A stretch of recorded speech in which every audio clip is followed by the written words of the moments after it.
10월 21일 금요일 날입니다.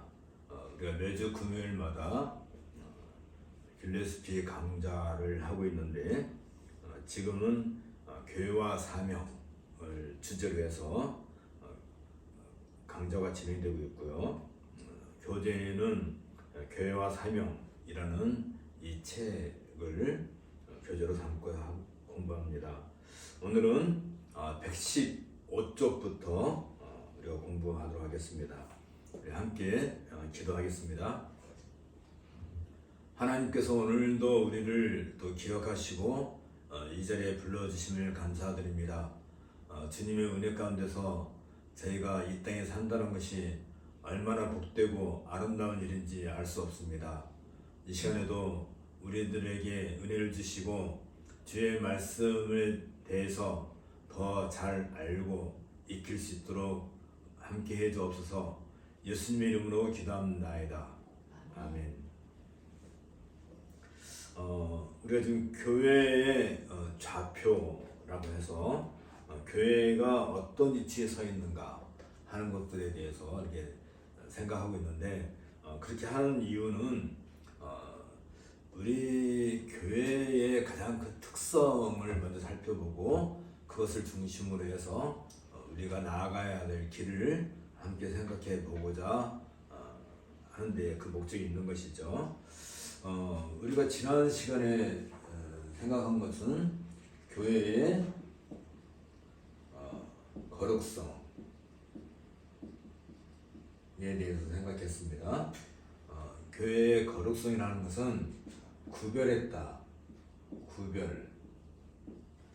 그러니까 세상과 구별된 가장 그것을 잘 드러낸 사건 중에 하나가 아브라함을 갈대아 우르에서 불러내신 것, 그리고 아브라함의 후손들을 애굽에서 불러내신 것. 불러냈다. 구별은 부름과 관련되는 거예요.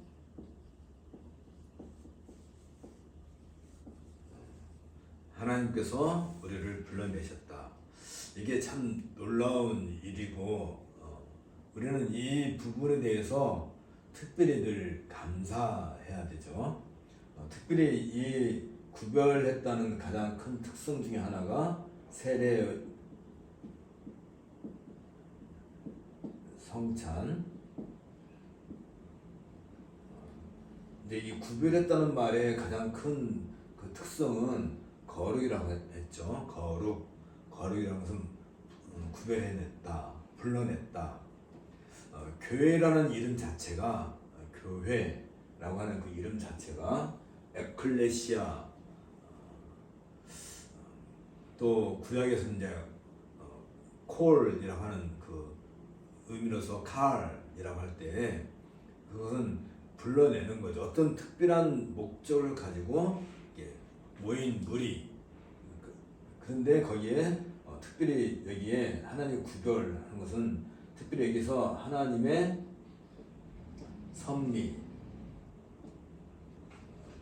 좀 더 나가면 하나님의 작정, 예정도 포함되는 거죠. 그런 것이 역사 속에서 실제로 구현되는 사건이 이제 구별되는 거죠. 홍해를 통해서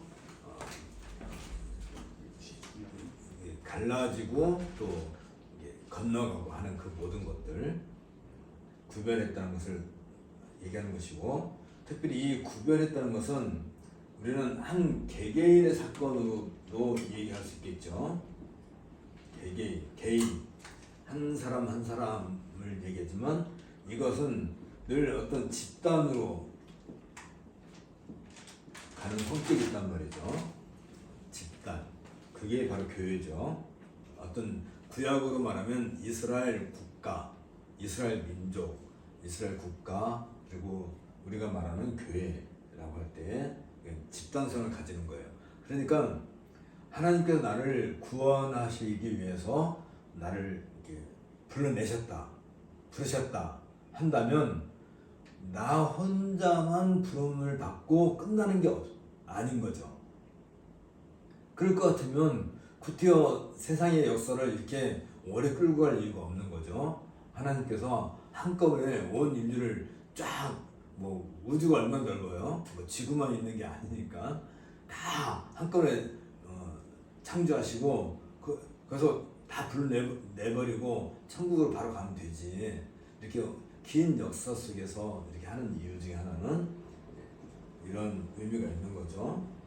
이걸 우리가 거룩성에서 함께 다뤘던 것이고, 그렇다 한다면 이 집단이 다시 말하면 이제 구약에서는 이스라엘 국가가 되겠지만 신약에서는 이제 교회라고 한다면, 이 교회라고 하는 독특한 성격에 대해서 내가 알고 그 교회에 내가 포함이 되어야 되는 건데, 특별히 이 교회의 가장 큰 특성 중에 하나는 예수 그리스도와 구별될 수가 없어요.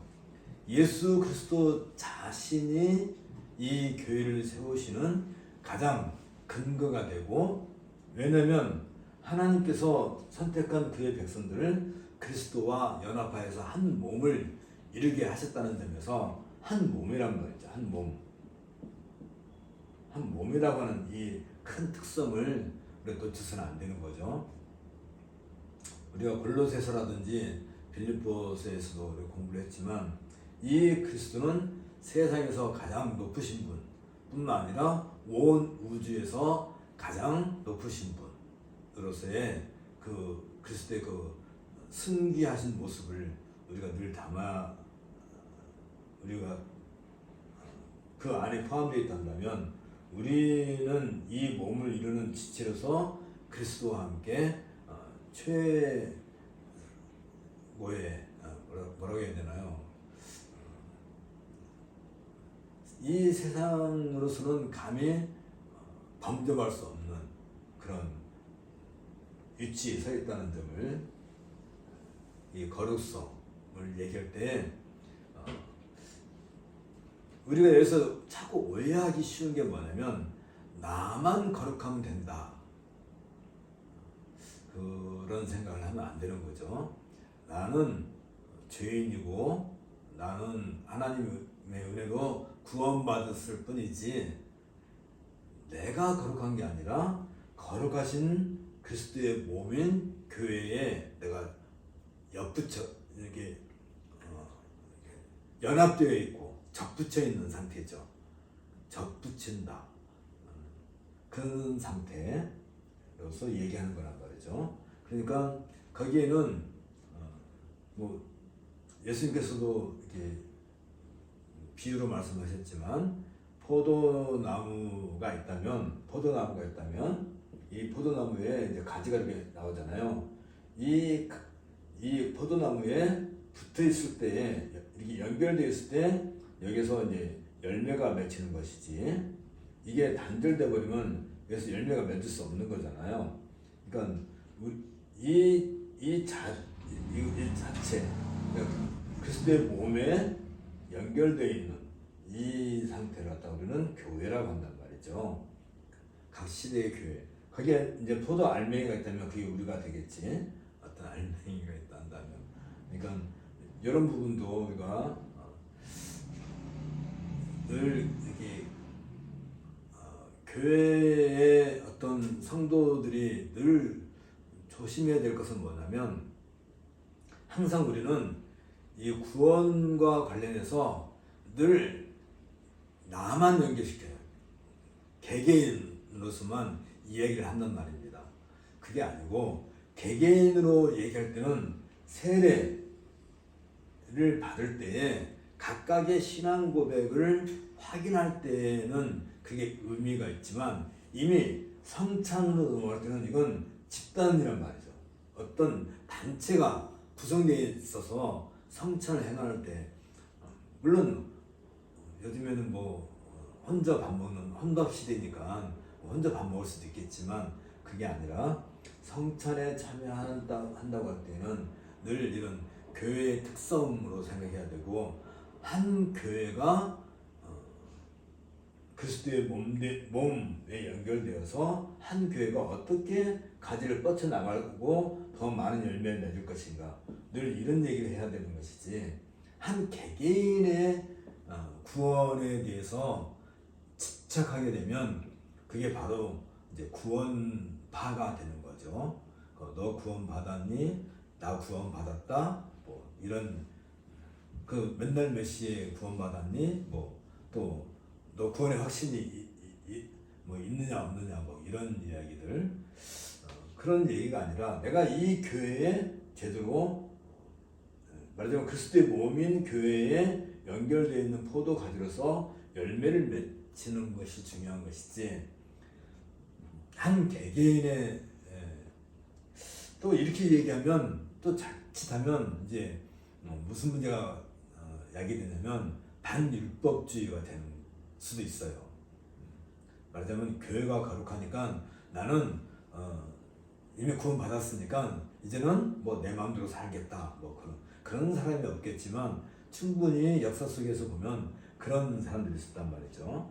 자, 그렇다면 늘 우리의 이 거룩성을 얘기할 때 하나님 작정과 섭리를 얘기할 때도 늘 나 한 사람만 어느 한 시대에 불러내는 게 아니고 어느 한 시대에 어느 한 장소에 지역에 나 한 사람만 부른 게 아니라 나와 함께 이 포도나무 열매가 한 송이만 달려 있지 않잖아요. 이렇게 막 어떤 하나의 그 그룹으로 나와 함께 역사를 책임지고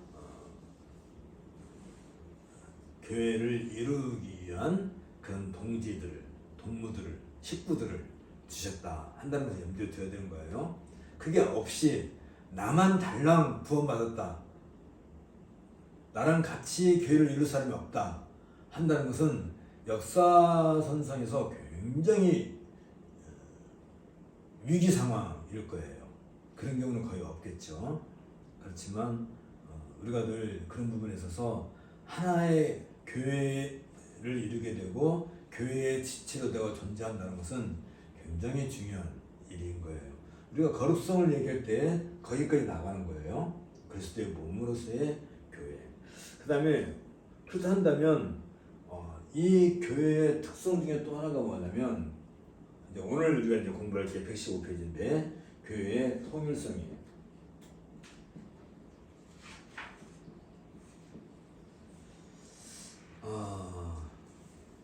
여기에서 이제 우리가 이제 이 거룩성이라고 하는 것과 이 통일성은 사실은 상당히 밀접한 관계가 있지만 약간의 그 특성을 살펴보는 것이죠. 115페이지를 함께 보겠습니다. 구원의 기관으로서 역사적인 교회, 역사를 여기서 얘기하고 있죠. 통일성이라는 것은 우리가 사람으로서 똑같은 옷을 입어서 통일을 이뤘다고 그런 얘기가 아니고 이 통일성이라는 것은 역사의 흐름 속에서 동질, 그러니까 100년 전이나 1000년 전이나 지금이나 앞으로, 그러니까 이게 지금이라 한다면 100년 후나 또 1000년 후나 동일한 신학을 구현하고 있어야 된다는 거죠. 그러니까 아까도 얘기했지만 이 거룩성을 얘기할 때 나 한 사람만 구원받은 일이 없고 나와 함께 어느 한 시대에 특정한 장소에 함께 교회를 이룰 사람들이 있는데 이 교회만 단독으로 존재하는 게 아니고 이 교회는 전 역사의 흐름 속에서 늘 동일한 신학과 어떤 동일한 그 목적 의식을 가지고 있는 것이란 말이죠.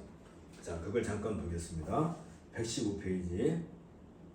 이제 교회가 세워지게 되면, 교회가 세워질 때에는 이 거룩성, 세상과 구별함으로써 교회가 세워지게 되겠죠. 서로 만나고 함께 하나님의 일을 추구하는 것. 하나님의 일을 추구하는 거 뭐예요? 하나님을 기뻐하고 즐거워하고 영원롭게 하는 거. 그게 하나님의 선이죠. 하나님의 선 찬양하고 경배하는 거. 그 일을 함께 추구하는 것을 끝나지 않고 그러니까 교회가 모여서 하나님을 예배하는 곳으로만 끝나는 것이 아니고 또 다른 사실이 있는데 그것이 곧 뭐냐면 역사의 흔적.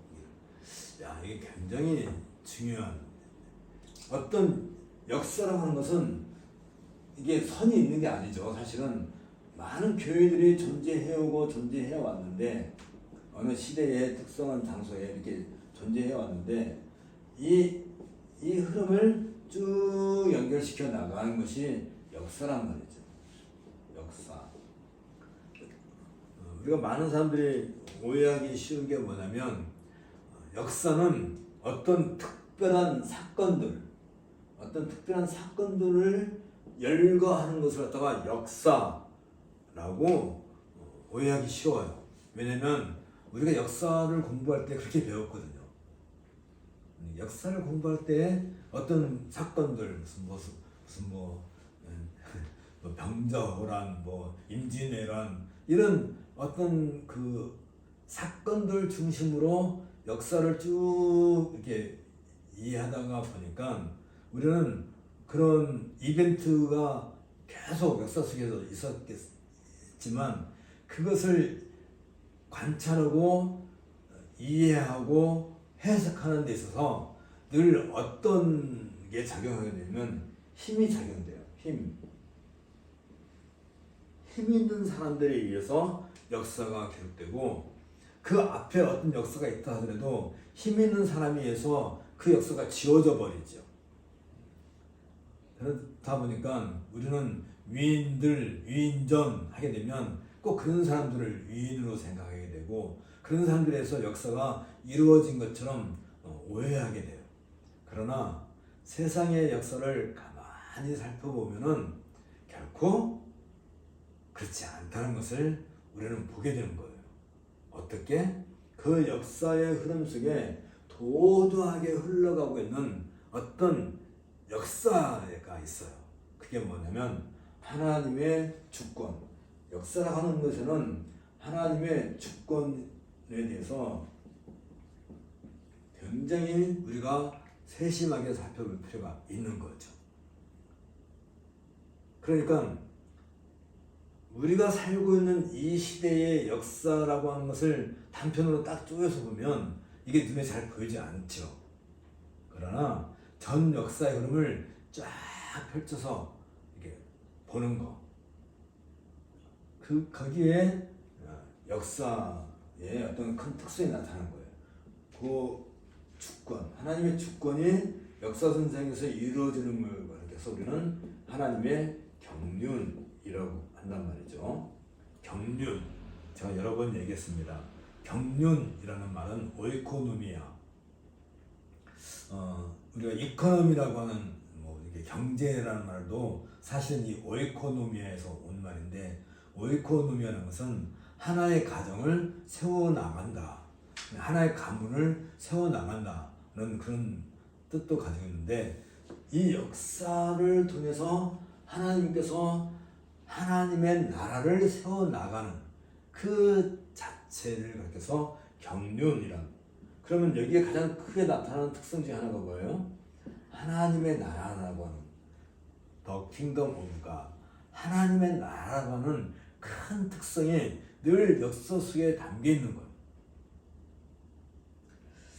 자, 하나님께서 세우신 교회가 있다면, 다시 말하면 하나님께서 세우신 교회는 이 하나님의 나라를 표상하는, 그러니까 하나님의 나라라고 하는 것은 우리가 눈에 보이지 않지만 이게 구체적으로 한 시대에 한 어느 특정한 장소에 나타나는 하나님의 나라라고 하는 가장 큰 그 눈으로 보이는 실체가 교회란 말이죠.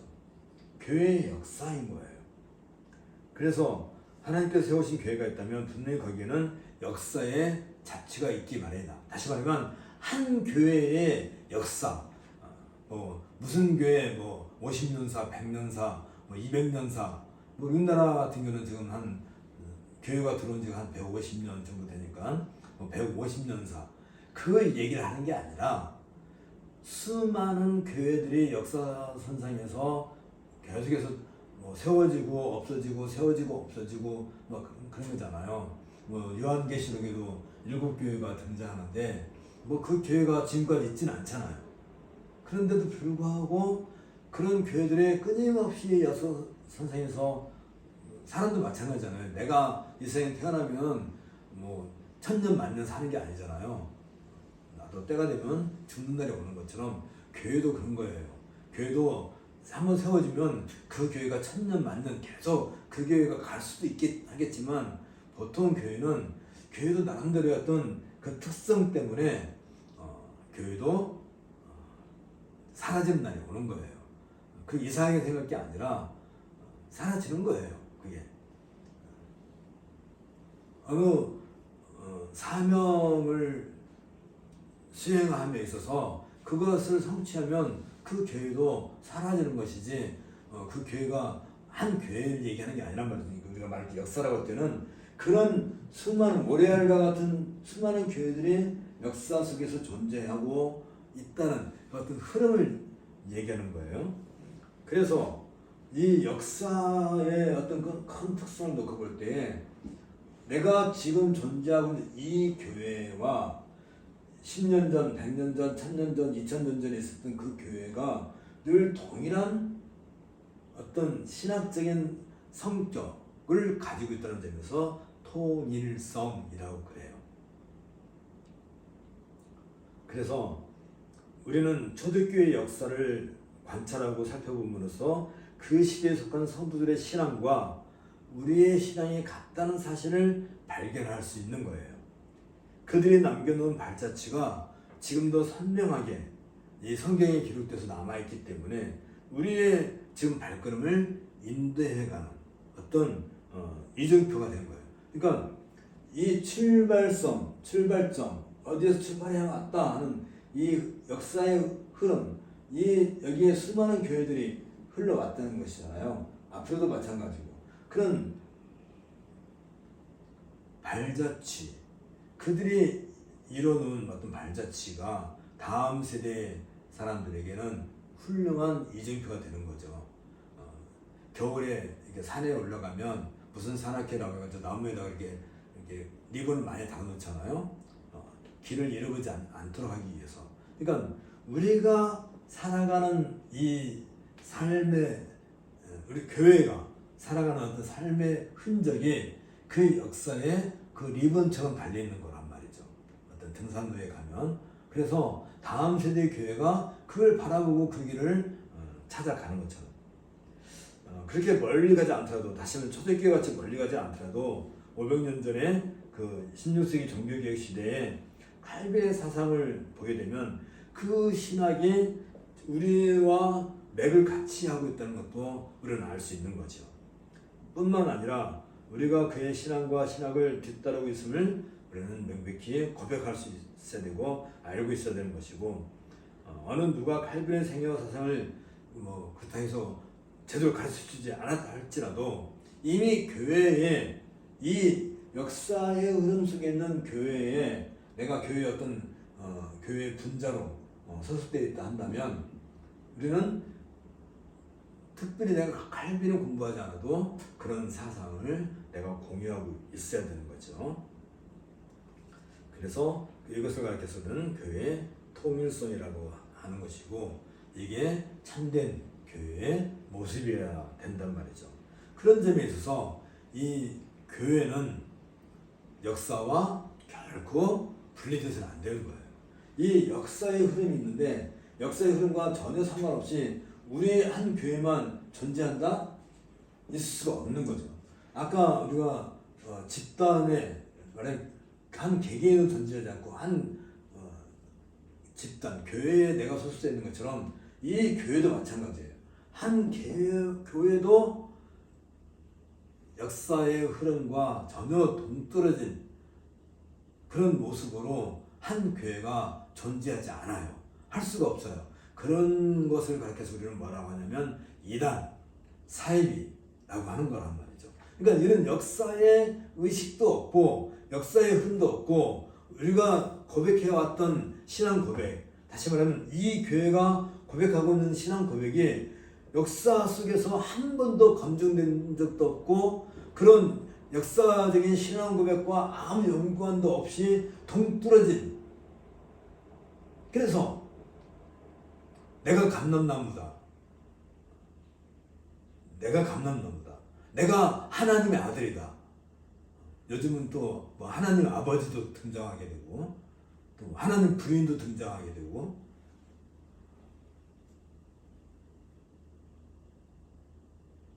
또 어떤 사람은 그런 말이죠. 내가 이기는 자다. 자기 혼자 이기는 자래. 있을 수가 없는 얘기죠. 그건 그리스도에게 연결되는 얘기고 그리스도에 관한 얘기지 어느 한 사람을 특징 지어서 말할 수 없는 거예요. 그런 거. 그러니까 역사와 아무런 관련이 없이, 역사의 흐름과 아무런 관련 없이 혼자 딱 동떨어져 가지고 어느 날 동굴 속에서 뭔가 깨우침을 받아 가지고 아 이게 교회다 해 가지고 사람을 불러 모아놓고 우리 교회라고 하고 뭐 하나님을 예배한다 하고, 그런 일은 있을 수 없고, 그렇다 한다면 이게 왜 중요하냐면 지금 내가 속해 있는 어떤 교회가 과연 그런 역사적인 신앙 고백과 함께 하고 있는지, 그런 것이 없다면 그건 교회가 아닌 거죠. 교회라고 할 수 없는 거죠.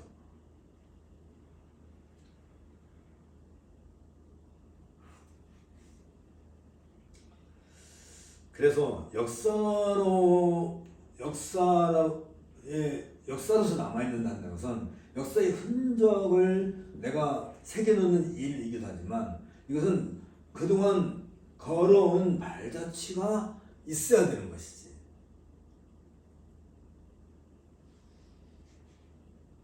어느 한 시대의 교회가 그 전 시대의 교회와 단절되어서 존재하는 것이 아니라 면면이 흘러오는 역사적인 교회에 바탕을 두고 교회가 존재하는 법이에요.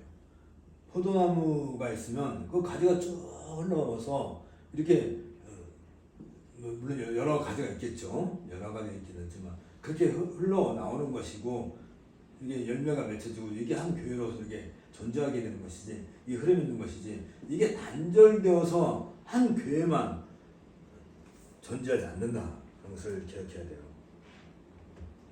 그러므로 개혁교회 역사가 지금까지 흘러온 발자취를 지켜보면 내가 고백하는 신앙, 다시 말하면 내가 알고 있는 하나님과 내가 신앙하는 하나님에 대한 신앙 노선이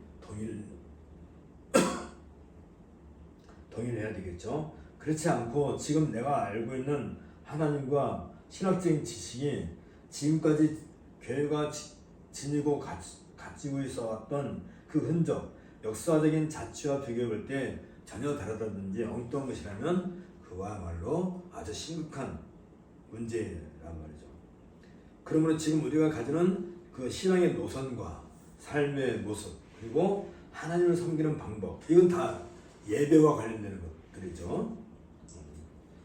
역사적인 또는 전통적인 교회가 가지고 왔던 것과 비교해 볼 때 그게 다르지 않아야 되고 이게 동일해야 되고, 그렇다 한다면 이건 주관적이지 않아요.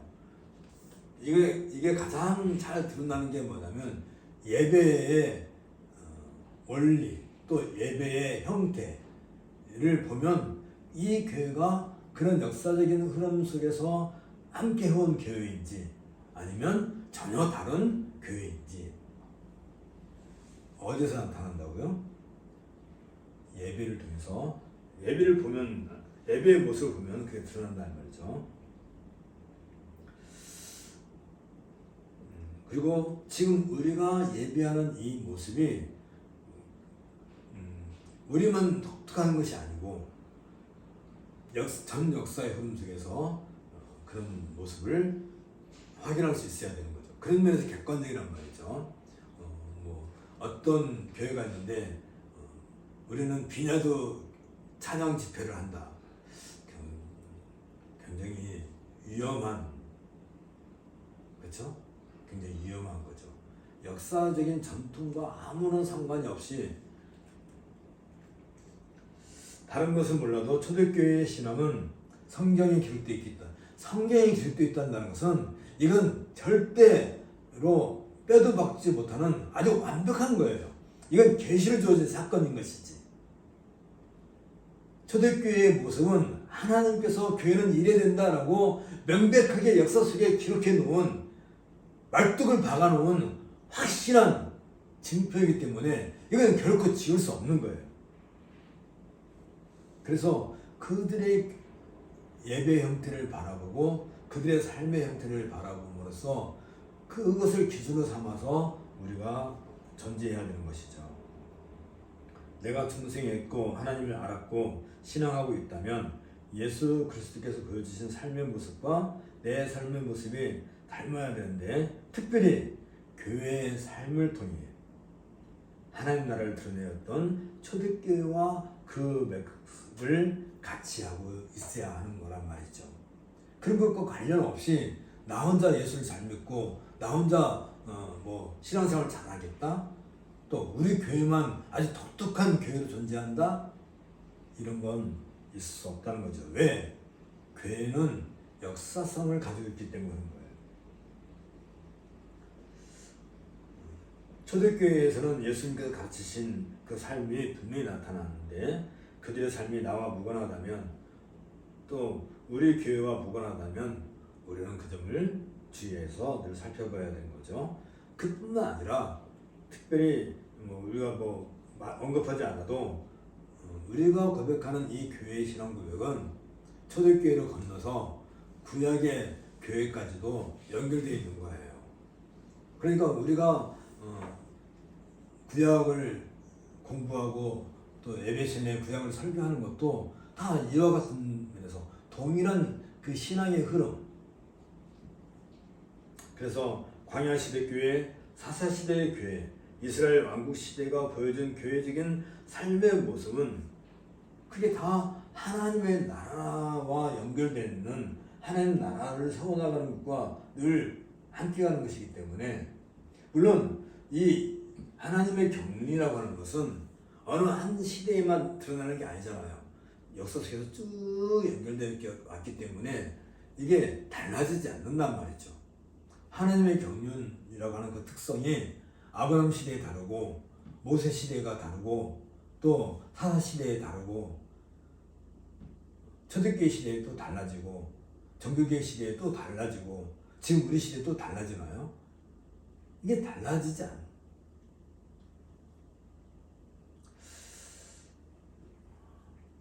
그리고 이것은 앞으로, 이게 역사의 특성은 뭐예요? 앞으로도 똑같단 말이죠.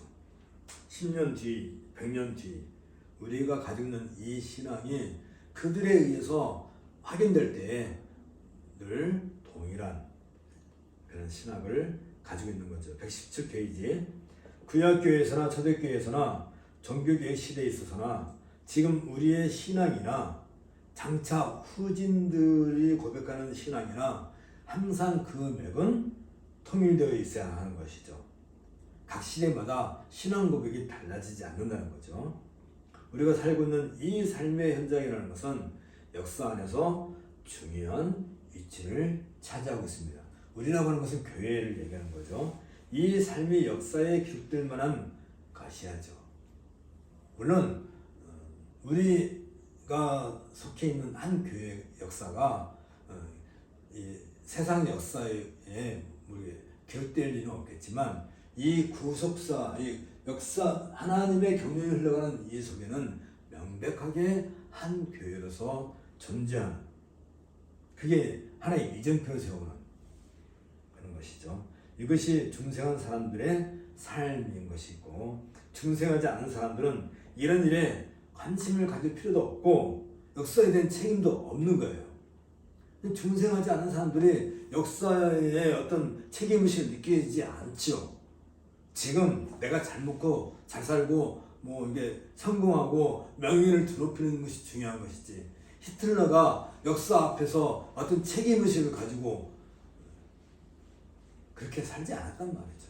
그럴 의식이 없는 것이고, 대부분의 많은 세상 사람들도 역사에 대한 책임도 없고 역사가 무엇인지 관심도 없고 조금 있다면 그냥 우리 회사가 잘 되기를, 우리 가문이 빛나기를, 뭐 그 정도겠지.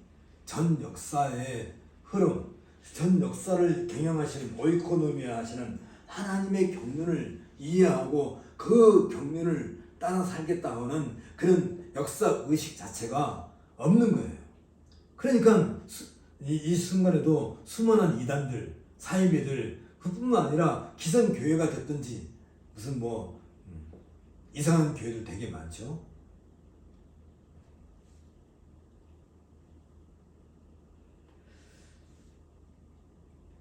그뿐만 아니라 내가 이 역사에 대한 책임을 지고 우리 교회가 그런 의식을 가지고 있다 한다면 이 역사가 다음 세대에도 이어져 나가야 될 책임이 지금 우리에게 있는 거예요. 그러니까 우리는 그동안 이 역사가 흘러온 하나님의 경륜이 이루어지고 있는 이것에 대한 책임의식을 가질 뿐만 아니라 이것이 장차 다음 세대, 그 다음 천년 뒤까지도 뭐 그 전에 예수님이 오실 수도 있긴 하겠지만 그들을 위해서까지도 우리가 책임의식을 가져야 되는 거란 말이죠. 이게 교회의 통일성이라는 점에서 굉장히 중요한 특성이란 말이죠. 특별히 이 통일성이라는 것은 역사, 책임의식을 가져야 된다는 점을 기억해야 돼요. 이건 신앙 고백이라고 하는 것과 연결돼요. 신앙 고백이 없는 그런 교회는 역사 속에 존재해서는 안 되고, 혹시 존재한다 하더라도 그건 굉장히 위험한 일이고, 그건 이단이나, 그러니까 어느 한 교회가 당신들이 고백하는 신앙 고백이 무엇입니까? 하고 물어야 되죠. 물어보고 그들이 말하는 신앙 고백이라는 것이 과연 역사선상에서 뿌리를 내리고 있는 것인지 확인해보면 이 교회가 참된 교회인지 거짓 교회인지 이단인지 사이비인지 우리는 알게 되는 거예요. 자, 그렇다면 또 하나의 가장 큰 교회의 특성이 여기 117쪽에 있는 것처럼 교회의 우리가 거룩성을 얘기했고, 통일성 이걸 얘기했고, 세 번째가 교회의 보편성.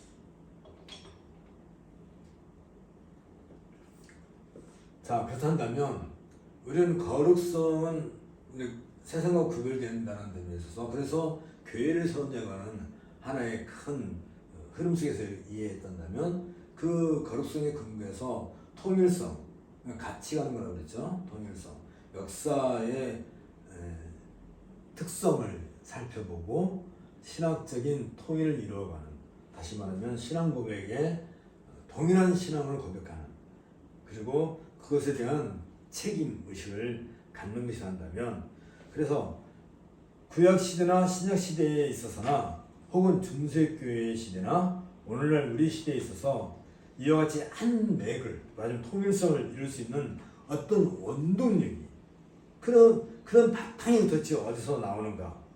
바로 그 일은 성령께서 하시는 일이다 말이죠. 성령께서 우리 안에 오셨다는 말은 교회 안에 임재하셨다는 그런 의미죠. 임재. 하나님을 깨닫게 하시는 일에서부터 교회를 세워나가고 복음의 도리를 체득하고 확인하게 하시는 일까지 성령께서 주장하시는 거죠. 무엇보다도 하나님 나라로서 교회를 세우시는 일은 어느 시대나 성령께서 행하시는 일이에요. 그래서 예나 지금이나 그 맥을 이어오고 있는 거예요. 이것은 놀라운 사실인데 2000년 전에 십자가에서 죽으신 예수 그리스도의 사건은 지금 우리와의 관계 속에서도 여전히 중요한 도리, 말하자면 도그마로 남아있는 것이고, 그렇지 않다면 그분이 죽으신 것과 수치를 당하신 일이 지금 나와 또 우리 교회와 아무런 상관이 없게 되는 거란 말이죠. 물론 그런 역사를 우리는 이해할 수, 공부해서 알 수 있어요. 역사, 지금 사건, 2000년 전에 예수님께서 십자가에서 죽으셨다, 알 수 있어요. 그걸 고백할 수도 있어요. 그걸 신앙으로 고백할 수 있고, 그걸 역사 신앙이라고 그러는데, 이것으로 이게 참된 교회를 세워지느냐 하면 그건 아닌 거란 말이죠. 어떤 역사의 어떤 한 시점을, 아까도 얘기한 것처럼 어떤 특정한 시점에 대해서 어느 한 사건을 우리는 연구해서 얼마든지 그 사건이 역사 속에서 이루어졌다는 것을 알아요. 알 수 있어요. 그러나 아까도 얘기했지만 역사라고 하는 것은 늘 흐름이 있는 것이고, 그것이 앞뒤가 통일되는 점에서 이해가 되어야 되는 것이고, 그것이 지금까지도 쭉 이어져 나와야 되는 것인데,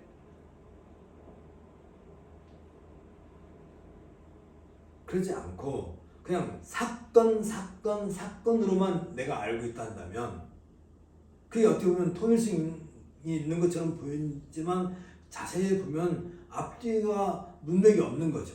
연결되어 있지 않는 것이지.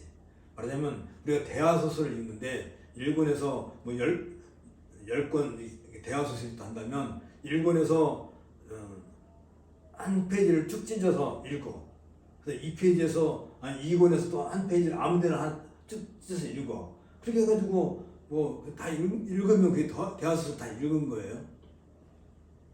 아닌 것처럼 우리는 그런 어떤 역사적인 어떤 사건 하나를, 그래, 예수님께서 2000년 전에 십자가에서 죽으셨어, 뭐 부활하셨대, 내가 알고 있는 것은 그건 구원의 신앙이라고 하지 않는단 말이죠.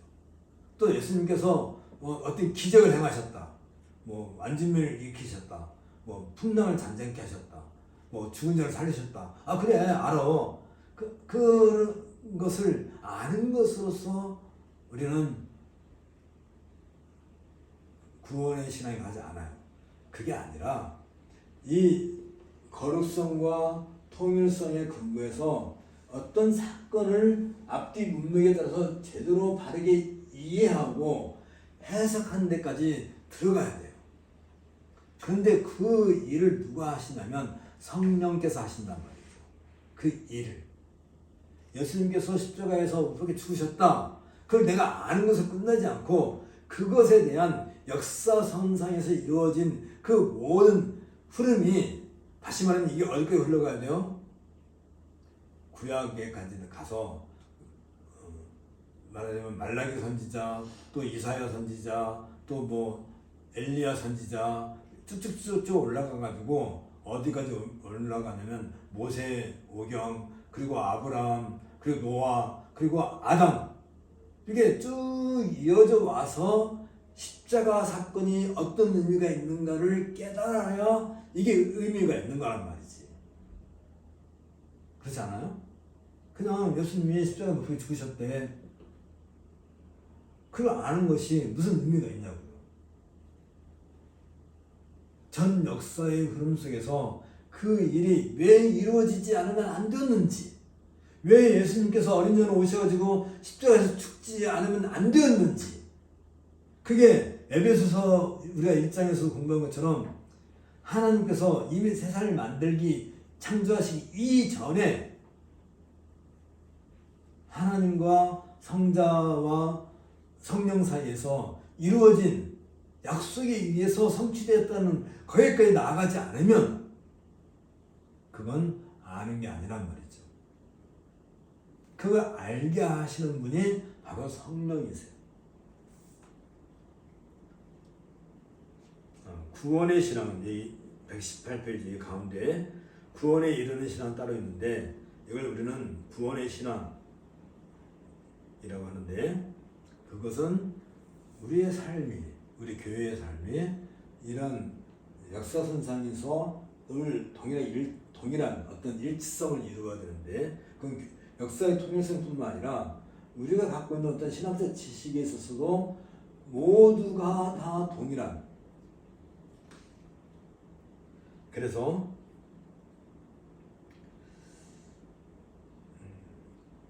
100년 전이나 300년 전, 심지어 2000년 전의 선진들의 삶의 모습이나 삶의 목표가 오늘날 우리와 이렇게 동일할 수 있다는 것은 참으로 놀라운 일인데, 왜냐하면 성령께서는 그 일을 통해서 역사를 이끌어 나가는 어떤 원동력이 되어주시기 때문에 그래요.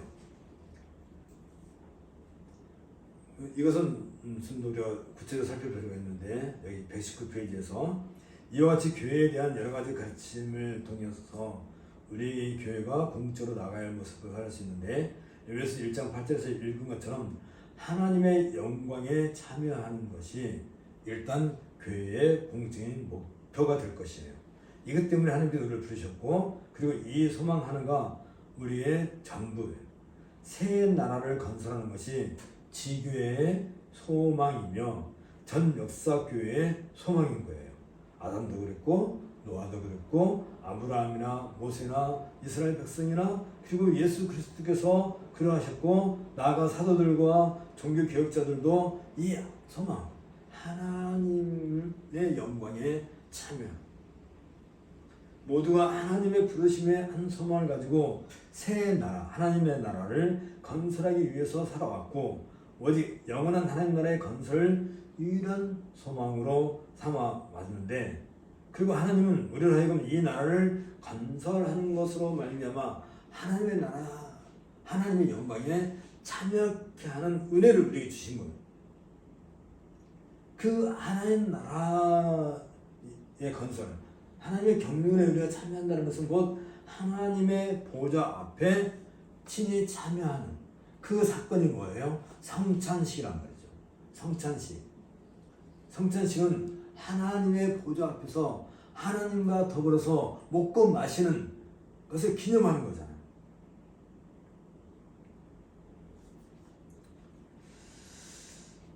우리는 이 세상에서 교회라는 하나님 나라 안에 살면서 이 모든 일을 이루신 하나님의 크신 능력을 이 성찬식을 통해서, 그리고 교회의 예배를 통해서 늘 체험하는 것이고, 교회의 예배의 자리는 하나님의 영광을 찬양하고 경배하는 자리지만 동시에 우리도 그 하나님의 영광에 참여하고 있는 것과 같아요. 그래서 마침내 우리는 그 나라의 백성으로서 하나님께서 다스리시는 영광에 동참하는 거예요. 이런 일에 있어서 우리는 동참하는 것이죠. 우리의 능력으로 그것을 성취하는 것은 아닌 거예요. 왜냐하면 그것은 이미 하나님께서 계획하셨고 그 일을 이루시기까지 교회를 보존하고 인도해 오셨고 성취해 오셨고, 하나님의 능력으로, 하나님의 디나미스, 하나님의 능력으로 되어지는 일이지, 다시 말하면 우리가 모여서 하나님께 예배함으로써 하나님의 영광을 드러내는 것이 아니고, 하나님의 영광은 하나님께서 친히 그 영광을 드러내시고 역사선상에서 교회를 통해서 그걸 이뤄내시는 것이고, 우리는 그 자리에 참여하는 거예요. 참여하는 것뿐이야. 그 이상의 것을 내가, 아니 우리 교회가 어떻게 더 계획할 수가 없어요. 더 만들어내지 못해요. 만들 이유도 없고, 만든다고 하는 것 자체가 위험한 일이고,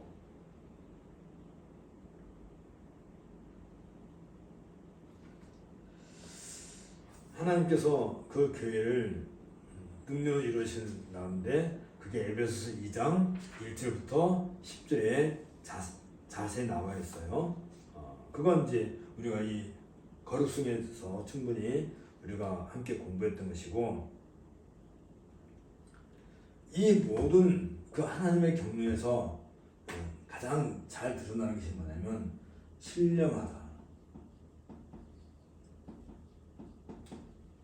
특히 이 신령하다는 말은 성령과 늘 관련이 있는 거죠. 성령께서 역사해 나가시는 방법이란 말이죠. 그러니까 성령께서 이루어 나가시는 그 모든 과정을 가리켜서 신령하다, 풀마토코이스, 신령하다라는 말을 사용한다 말이죠.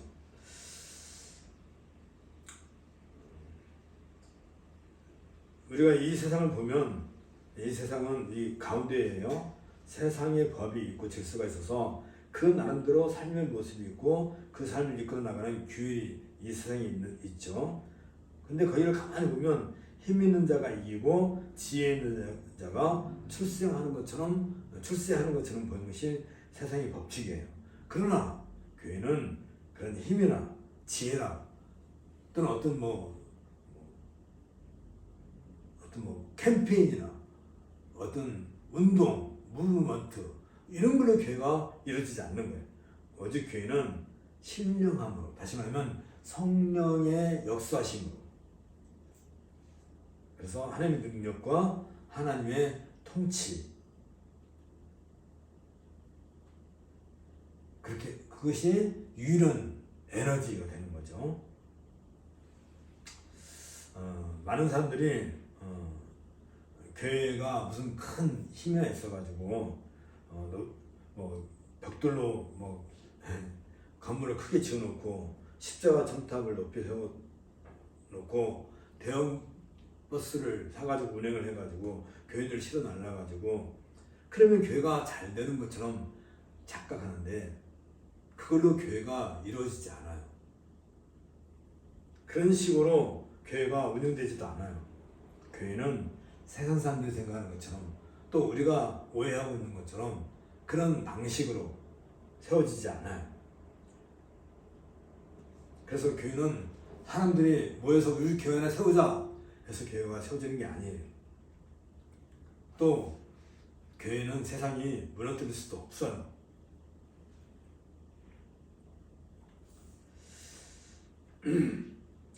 (121페이지) 아브라함의 생애를 놓고 볼 때 그의 생애가 철저하게 하나님으로부터 보장을 받았다는 사실을 우리는 알 수 있어요. 결코 아브라함 혼자서 살아간 것이 아니죠. 그렇다고 해서 아브라함이 역사선상에서 무슨 큰 위대한 업적을 만들어 놓고 애굽의 왕들이 그랬던 것처럼 거대한 무슨 피라미드를 쌓아놓고 그런 어떤 것을 남겨놓지도 않잖아요. 세상 역사에서는 아브라함이라는 존재 자체를 알 수가 없을 거예요. 그러나 성경의 역사 속에서는 아브라함은 그 아주 거대한 위대한 발자취로 남아있는데 그게 뭐냐면 아들 이삭 하나를 낳은 거예요. 물론 아브라함이 여러 아들이 있었지만 자녀가 있었지만 아들 이삭 하나를 출생하게 한 것이 엄청난 역사의 흔적으로 남아있단 말이죠. 아브라함은 그 아들 이삭 하나를 낳고 그 아들 이삭 하나를 양육하는 것만으로도 아브라함은 위대한 역사의 발자취를 남겨놓은 거예요.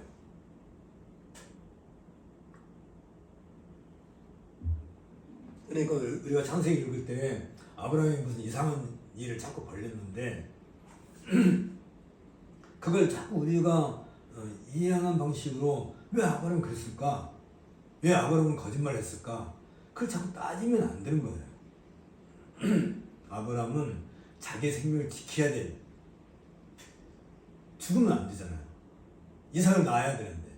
그러니까 이삭이 낳기 전까지는 아브라함은 좀 미안하긴 하지만 좀 비굴할 수도 있어요. 거짓말을 하고. 또 햇사람들한테 상의를 당해가지고 막벨라 굴을 아주 비싼 값에 사들이잖아요. 왜냐하면 싸우지 않으려고. 남들 생각 때는 왜 아브라함이 그렇게 멍청한 짓을 했을까? 그러나 그 막벨라 굴을 사놨기 때문에 그것이 하나의 이쟁표가 되어서 나중에 야곱이 또 요셉이 그 번양 땅을 바라보고 내가 죽거든 거기에 묻어달라 라고 하는 거예요. 그러면 이삭도 거기에 묻혔고 야곱도 거기에 묻혔고 요셉도 거기에 묻히고 이런 그걸 바라보고 이해를 해야 되는 것이죠. 그래서 우리 교회도 마찬가지입니다. 여기 120페이지 아랫단 우리가 힘을 모으고 돈을 모으고 지혜를 모아서 교회가 세워지는 것이 아니고 교회는 그런 하나님의 능력으로 성령의 역사하심 가운데서 세워져 나가는 것이죠. 아무도 상상하지 못하는 방법으로 교회가 세워져 나가는 거예요. 우리가 추구하는 삶의 현장이 바로 이 교회인데 하나님이 친히 다스리시고 운영하신 능력을 거기에서 우리는 그런 것을 체험해야 되는 거예요. 그런 것을 체험할 수 없다면 그건 교회가 뭔가 잘못된 것이고 사람들이 힘을 모으고 지혜를 모아서 어떻게 하면 우리 교회가 잘 될 것인가를 사사건건 토론해가지고 이렇게 나가면 잘못되니까 안 된다. 또 저렇게 하자. 그렇게 회의를 잘 해가지고 교회가 세워져 나가는 것이 아니라 교회는 그래서 성령께서 우리에게 나가신 것이다. 라는 것을 오늘 다 못 끝내겠네요. 오늘. 자, 정리합시다. 교회는 거룩성, 그 다음에 통일성, 그 다음에 보편성을 가지고 있다. 지금 우리가 보편성을 얘기하는 가운데 여기까지 왔어요. 교회는 어느 시대나 성령께서 세워져 나가신다. 사람들이 어떻게 해볼 수 있는 게 아니다 하는 것을 염두에 두고, 그러면 오늘은 특별히 하나님의 주권이 역사 속에 이루어져 나가는 데 있어서 그 주권을 행사하시는 구체적인 그 일을 행하시는 분이 성령이시다. 자꾸 성령에 대해서 많은 사람들이 오해를 하는데 그 부분은 우리가 다음 시간에 공부하도록 하겠습니다. 오늘은 여기까지 하시고 다음 시간에 또 계속 공부하겠습니다. 기도하겠습니다. 하나님께서 오늘도 우리에게 말씀을 통하여서 또 하나님의 교회를 또 하나님의 나라를 표상하는 교회가 이 땅에 어떤 특성을 가지고 있는 것인지, 그리고 역사상에서 어떤 의식을 가지고 있어야 될 것인지, 그리고 어떻게 세워져 나가야 되는 것인지 함께 공부할 수 있도록 이끌어 주시면 감사합니다. 우리가 이런 것을 잘 공부해서 우리가 참된 교회의 지체로서 역사에 책임을 지고 살아가는 성도들이 될 수 있도록 은혜를 더하여 주옵소서. 예수님 이름으로 기도합나이다. 아멘. 수고하셨습니다. 다음 주에 또 공부하겠습니다.